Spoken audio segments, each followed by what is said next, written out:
Masalah alam sekitar adalah isu yang serius di kalangan masyarakat. Kemusnahan alam sekitar ini merupakan perbuatan manusia sendiri. Pembangunan oleh manusia yang mengutamakan pertumbuhan ekonomi semata-mata menyebabkan sumber alam merosot. Contoh aktiviti-aktiviti pengeluaran dan pertubuhan ini menjadi punca kemerosotan alam sekitar. Masalah alam sekitar ini tidak boleh dipandang ringan oleh semua masyarakat. Ini menunjukkan tahap perhatian masyarakat terhadap masyarakat adalah sangat rendah. Berdasarkan hasil kajian daripada artikel ini, saya telah mengenal pasti tahap keprihatinan alam sekitar oleh responden di sekitar Kuala Lumpur, Petaling Jaya. Hasil kajian keprihatinan masyarakat dalam mementingkan peranan pelbagai pihak mencatat nilai min paling tinggi iaitu 3.16. Selain itu, ketidakpuasan terhadap industri yang mencemarkan alam sekitar mendapat keprihatinan yang tertinggi oleh masyarakat iaitu 97.6%. Sebagai contoh, aktiviti-aktiviti manusia dalam pembangunan dengan melepaskan pelbagai gas ke udara sehingga menyebab berlaku pencemaran alam sekitar. Berdasarkan jadual 2, dalam artikel ini, terdapat item 4 mendapat responden tertinggi tidak setuju sebanyak 58.8% berkaitan aduan yang dibuat mengenai pencemaran tidak selari dengan keadaan sebenar. Hal ini dikatakan demikian kerana masyarakat masih kurang kesedaran dan tidak terlibat secara aktif dengan langkah-langkah yang diambil oleh kerajaan bagi mendidik dan membendung masalah alam sekitar. Kesan daripada pencemaran ini juga telah menghapuskan pelbagai habitat dan haiwan. Haiwan-haiwan yang mati atau pupus disebabkan oleh tumpuan minyak dalam laut. Hal ini telah menimbulkan perasaan tidak puas hati responden. Secara keseluruhannya, data daripada amalan pembelian produk hijau nilai min keseluruhan bagi 14 item untuk amalan pembelian produk hijau ialah mencatatkan min keseluruhan ialah 2.14. Nilai min tertinggi yang dicatatkan ialah 2.68 dengan kebanyakan responden 70% menyatakan mereka selalu membeli produk yang kurang memberikan kesan buruk kepada orang lain dan alam sekitar apabila diberikan pilihan.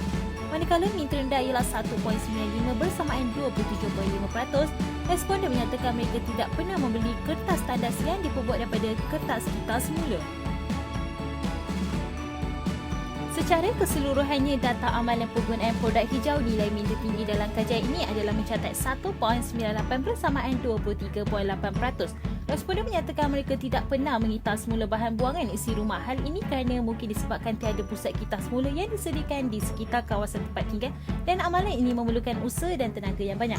Selain itu, nilai min terendah ialah 1.89 bagi item menukar produk atas alasan ekologi. Hampir mencatatkan sebanyak 28% responden menyatakan mereka tidak pernah melakukan amalan tersebut. Manakala kebanyakan responden 71.3% mempunyai tahap amalan kepenggunaan hijau yang sederhana, sementara itu 21.3% responden mempunyai tahap amalan kepenggunaan hijau yang tinggi dan sebilangan kecil responden 7.5% mempunyai amalan kepenggunaan hijau yang rendah. Nilai min keseluruhan amalan kepenggunaan hijau ialah 2.09. Data daripada artikel ini diperoleh daripada hasil perkaitan di antara tahap keprihatinan alam sekitar 0.301 dan amalan kepenggunaan hijau 0.007. Perkataan ini menjelaskan perkaitan yang positif dan signifikan di antara tahap keprihatinan alam sekitar dan amalan kepenggunaan hijau. Min keseluruhan yang dicatatkan untuk tahap keprihatinan terhadap alam sekitar ialah 3.08. Selain itu, majoriti responden didapati menyatakan persetujuan dengan 100 yang tinggi iaitu mencatatkan sebanyak 80% terhadap 11 item berkaitan keprihatinan alam sekitar. Misalnya, majoriti responden menyatakan mereka marah dan kecewa apabila memikirkan cara industri yang mendapat mencemarkan alam sekitar. Min keseluruhan yang amalan kepenggunaan hijau ialah 2.09. Analisis terperinci mendapati nilai min keseluruhan amalan pembelian 2.14 lebih tinggi berbanding amalan pengguna produk hijau 1.97. Lebih daripada 1/2 responden menyatakan mereka selalu membeli produk yang kurang memberikan kesan kepada orang lain. Setelah mengkaji artikel, saya mendapati bahawa terdapat cadangan-cadangan yang boleh diketengahkan. Antaranya ialah kempen alam sekitar. Dalam konteks ini, pihak Kementerian Perumahan dan Kerajaan Tempatan perlulah memainkan peranan penting dengan mengadakan kempen di sesuatu kawasan perumahan. Pihak kerajaan pula bolehlah mempergiatkan kempen melalui media massa dan media cetak. Sebagai contoh, media massa di televisyen dan sosial media, manakala media cetak melalui akhbar dan majalah. Cadangan kedua ialah menggalakkan pembelian hijau dalam kalangan masyarakat. Kerjasama kerajaan dengan pihak swasta sangat perlu dititikberatkan untuk mengembangkan pengeluaran produk hijau. Selain itu, penerapan pendidikan tentang alam sekitar di peringkat sekolah dapat menggalakkan generasi muda supaya mengamalkan cara hidup yang lestari atau mesra alam. Dalam kajian artikel ini, saya mendapat maklumat bahawa kebanyakan masyarakat tidak bersedia untuk membayar lebih untuk semua produk hijau. Kajian juga menunjukkan bahawa pengguna hijau kebanyakannya terdiri daripada perempuan dan mempunyai pendapatan melebihi RM3,000 sebulan. Hal ini menunjukkan bahawa sesetengah masyarakat tidak berkemampuan untuk membeli sesuatu produk yang mesra alam. Oleh itu, pada pendapat saya, pihak kerajaan perlulah memainkan peranan dengan memperuntukkan dana, membayar separuh atau 30% bagi produk mesra alam agar semua masyarakat dapat membeli dengan harga yang mampu milik dan dapat mengamalkan pembelian produk hijau di negara kita. Dalam artikel ini juga, pihak pengeluar boleh menggunakan dan mengeluarkan produk hijau dengan lebih proaktif dan mendidik pengguna tentang kepentingan untuk mengeluarkan produk hijau. Pihak pengeluar boleh mengeluarkan produk hijau yang berasaskan bahan semula jadi seperti tumbuh-tumbuhan, sisa haiwan dan sebagainya. Sebagai contoh, pengeluar boleh melihat syarikat Bekir Jahat Raibat menghasilkan sudu menggunakan bahan makanan iaitu gandum dan beras tanpa unsur plastik. Malahan, sudu boleh dijadikan snack selepas digunakan. Dengan adanya produk seperti ini, pengguna plastik dapat dikurangkan dalam kalangan pengguna.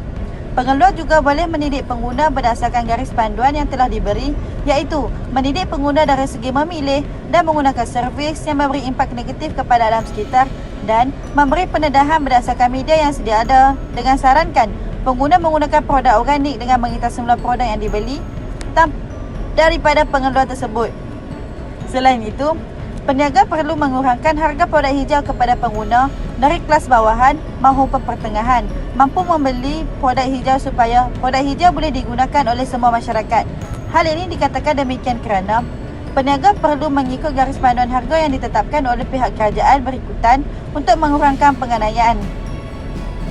Seterusnya, persatuan pengguna bukan kerajaan seperti Persatuan Pecinta Alam memainkan peranan yang lebih penting dalam mempromosi produk mesra alam dan menggalakkan amalan kepenggunaan hijau dalam kalangan pengguna.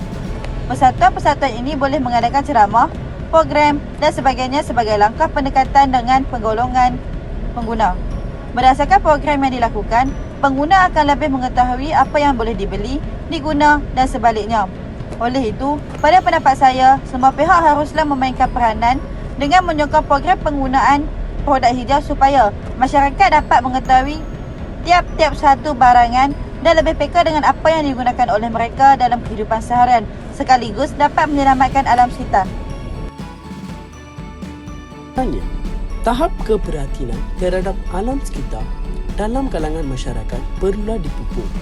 Oleh itu, semua pihak termasuk kerajaan dan bukan kerajaan mendalam memainkan peranan yang penting dalam meningkatkan amalan kepenggunaan hijau dalam pengguna. Pihak sekolah bolehlah mengadakan kempen di peringkat sekolah dengan menerapkan tentang pendidikan alam sekitar. Pihak kerajaan bolehlah memperlihatkan kempen kepada masyarakat dengan memaparkan amalan kepenggunaan hijau melalui media sosial, surat khabar dan sebagainya.